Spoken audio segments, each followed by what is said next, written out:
Okay, so here we go. First City Bank pays 6% in simple interest on its savings balances, whereas Second City Bank pays 6% compounded annually. If you made a $72,000 deposit in each bank, how much more money would you earn from your Second City Bank account at the end of 10 years? Okay. We're going to figure out the Second City future value. And it's really easy. Second, clear TVM. Why do I do that? Yeah, because the calculator's like a wife. It remembers everything unless you clear it out, right? Okay, back to, by the way, wives don't have that feature. So if you made a $72,000 deposit, $72,000, I'm going to go ahead and make that negative. What button should I hit next? Present value, very good. And how many years are we leaving it in place? 10. What should I do with 10? And then they tell us that the interest rate is how much? 6% and it's compounded annually. So this is what I'm going to do, 6i per y. And then what am I going to compute? Compute the future value. Is this what you get? Yes. Okay. Now here's what I'm going to do. I'm going to store 1. Okay. Now how am I going to get the future value of the simple interest? Yeah, so it's going to be 72,000. And then, how much interest do I earn every year? I earn 6% of what? 72,000. And how many years do I get that? 10 years. So, here we go. 0.06 times 72,000 times 10. Is this what you get? Tell me yes or no. Is that what you get? Okay. So I'm going to store 1. And then I'm going to have to add 72,000. Oh man, I just copied over that, didn't I? Plus 72,000.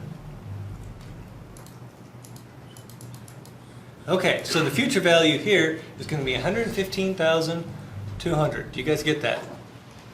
Okay, so now I'm going to hit the negative here, and I'm going to say plus, and then I'm going to see if I can recall the future value. Oh man, there it is. Because I wrote over it in the memory, right? $13,741.03. What part of this do students usually not get? This part right here. The simple part is the hardest for students because the calculator doesn't just spit it out for you, right? I had an online student ask me, how can I turn off compounding in the calculator? I'm like, can't do it. Sorry. Okay, that was question 1. Now we're on to number 2.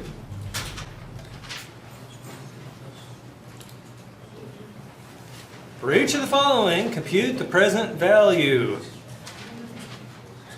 Okay, so basically, they're giving us the years, the interest rate, and the future value.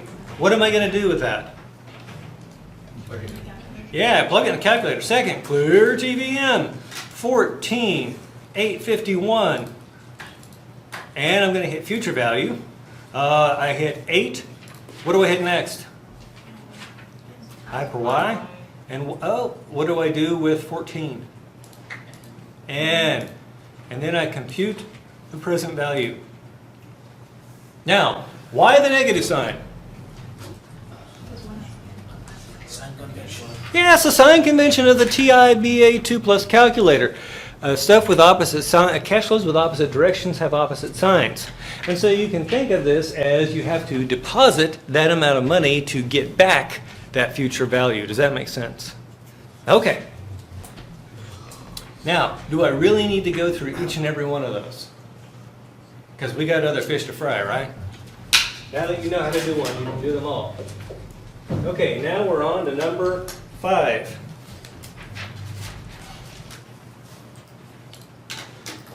Yeah. At 6.1% interest, how long does it take to double your money? Oh my goodness, this is fun.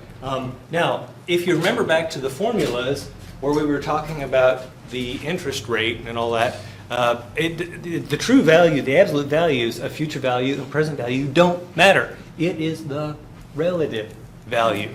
And so what are we going to do here?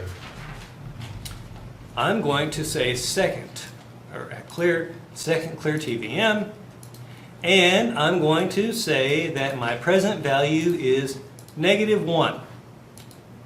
Now, if present value is basically 1, what should I set future value to in order to get my money to double? 2. Easy peasy, right? 2. Future value. Now, they say at 6.1% interest, so that's 6.1 I per y, and what do I need to compute? N. Does that look right? Okay, now let's talk about here. This is an English lesson for today. What does quadruple mean? 4. So, what's the only thing I'm going to change? FV is 4. Now, here's the cool thing. If everything else stays the same, all I have to do is say 4, FV, compute, N. There you go. Does that make sense? Could you just double the value you got for part A? Like, will that work every time? You know, I know this works every time, right? I would do this. Yeah, I think, absolutely. Yeah. But don't trust that. Just use your calculator. You get a rounding error. You get a rounding error. Oh my goodness. I mean, if you use the one that. Oh, okay. The 11.71. Okay, very good. Then you get 23.42. Yeah, and luckily you got plus or minus 1%, which should get you home, but I digress. Any questions on this before we move forward? Okay, what's the next one? 7. And folks, keep in mind, these are questions from people who've actually done it, right? If you haven't done it yet, you're in a world of hurt. Compute the future value of 2,500 continuously compounded for 5 years and an APR of 12 at an annual percentage rate of 12%. Now, notice they're saying continuously compounded. So what we really need to do, what we're given is an effect, or is a nominal rate. We need to figure out what is the effective rate. Let me show you the easiest way on earth to figure out your effective rate. Clear. Second, number 2. What does number 2 say above it? Yeah, well, it's interest rate conversion, and nominal here is this nominal rate we're going to put in. We put it in as a percentage, enter, arrow up. What does C per Y stand for? Compoundings per year.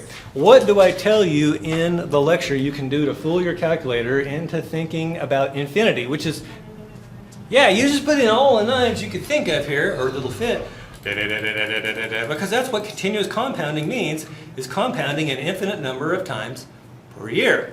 And then we arrow up, and I hit compute. And so that's 12.749, right? So here's what I'm going to do. I'm going to store 1, just in case everything goes horribly wrong. I'm going to say second clear TVM. They're telling me I'm going to put in 2,500, present value.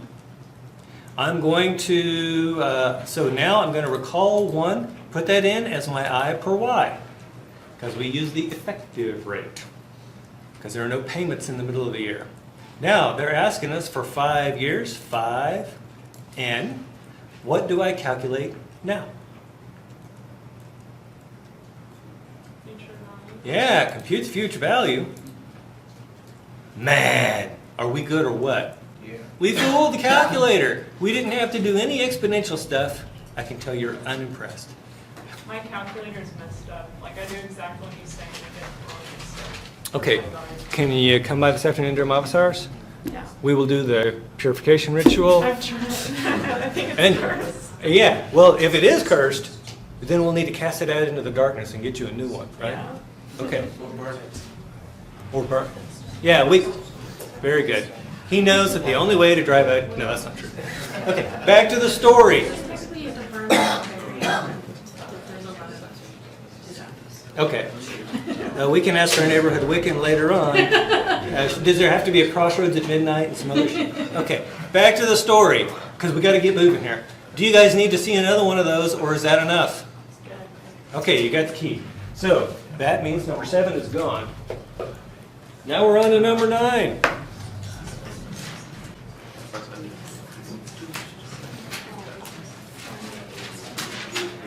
Investment X offers to pay you $5,700 a year for 9 years, where investment Y offers to pay you $8,200 for 5 years. Calculate the present value for these things if the rate is 6% and if the rate is 16%. So here's what we're going to do. We're actually going to do investment X first, and then we're going to do both A and B for investment X, and then we're going to do investment, the other one, and we'll do both for it. So get your calculator out. What's the first thing I do? Clear TV. Second, clear TVM. Investment X, $5,700. How let's see, per year for 9 years. So that's payment. I'm going to make it negative because it's going to, the other one's going to be the opposite sign. You do whatever you like. What do I do with 9? And, right? And what do I do with 6%? I per Y. And what do I compute? PV. It's asking for PV. Okay, so there is that one. Now, the only difference between A and B is the change in the rate. So here's what I'm going to do. 16 I per Y, and then I'm going to compute present value. And so there it is. See it down there? Same thing. Okay, now, second, clear TVM. And I'm going to do the other one. It is 8,200 negative per payment. And then 5 years and I per Y is 6. Oh, no, we're doing A first. And we're going to compute the present value. That gives us 34,451, right? Now, how do I get Y for B? Just change it. Yeah, so I just go 16, I per Y, compute present value, and you're good to go. Any questions? Why is it called discount rate? Oh, okay, because it's the rate at which we're discounting that future value. As long as the discount rate is positive, then our present value will be smaller than our future value. And why are we only willing to purchase this at a discount? Because we have to wait, right? Because of the time value of money. So we're not willing to pay full price for these cash flows. If we were, all we would do is take 5,700 times 9, right? I guarantee you what we get here is less than 5,700 times 9. Questions? Good question. Oh yeah, we have many names for it. The discount rate, the interest rate, the market rate of return, the required rate. It's crazy, I know. But welcome to finance. Questions? Okay, now I believe we just have one left. Yay! I will say questions. Yeah. Well, so let's look at question 16. We'll discuss how we go about it. And then, folks, this could save your life. Please, just watch. I just need you for like 8 more minutes. Okay, you're planning to save for retirement over the next 25 years. To do this, you're going to invest $700 per month in a stock account and $300 per month in a bond account. The return of the stock account is expected to be an APR of 9%, and the bond account will earn an APR of 5%. When you retire, you'll combine your money into an account with an APR of 6%, and they want to know how much can we withdraw each month. So let's walk through what's going to happen here. I'm going through here, and every month I'm putting in for 25 years. And then I'm going to have a future value, and I'm going to have 2 of those. I'm going to have one for the bond account, and I'm going to have one for the stock account. Then I'm going to add those 2 together, and they become the present value for the rest of this stuff. And then we're going to figure out what is the payment going to be beyond that. So let's go ahead, and since I'm actually working the last one, I'm just going to erase all this stuff.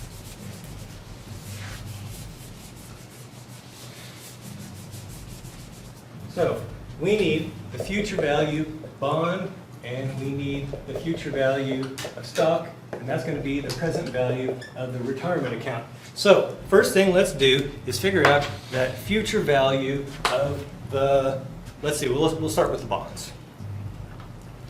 What do I do? Second TVM. Yep, second, clear TVM. Now, they tell us we're doing it for 25 years. What should I put in for N?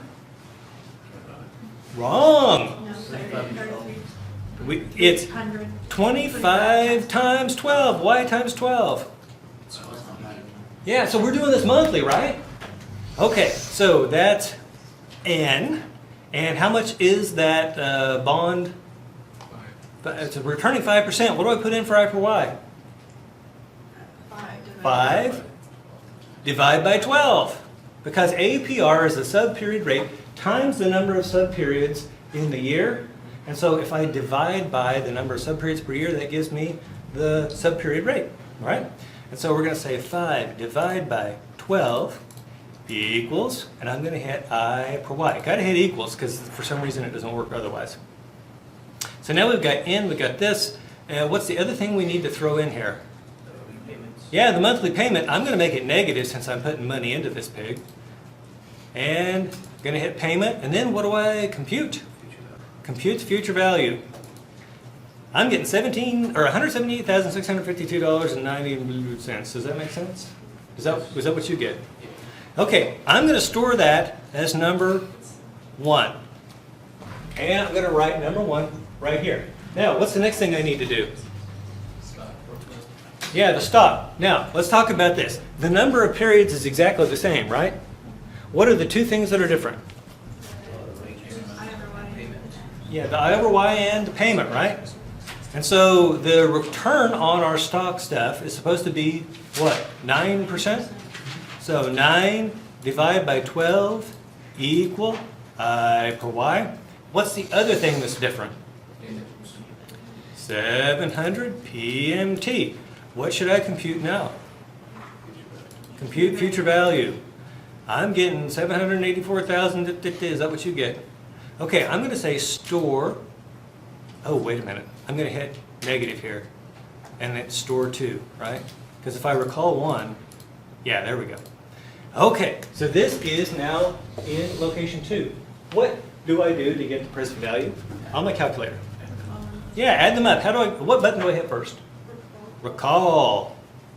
Recall 1 plus recall 2 equal. That's going to be the present value for that last bit, right? Now here's what I'm going to do. I'm going to say second, clear TVM. I'm going to make this thing negative so my payments come out positive. How many years do I plan to live? 20. Isn't that terrible? You have to plan how long you're going to live. Okay, 20, but is it 20 for N? No, because I want to withdraw on a monthly basis. So I'm guessing it's 240. Does that make sense?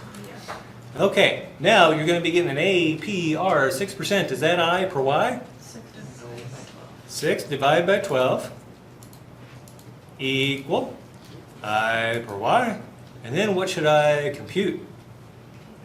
Payment.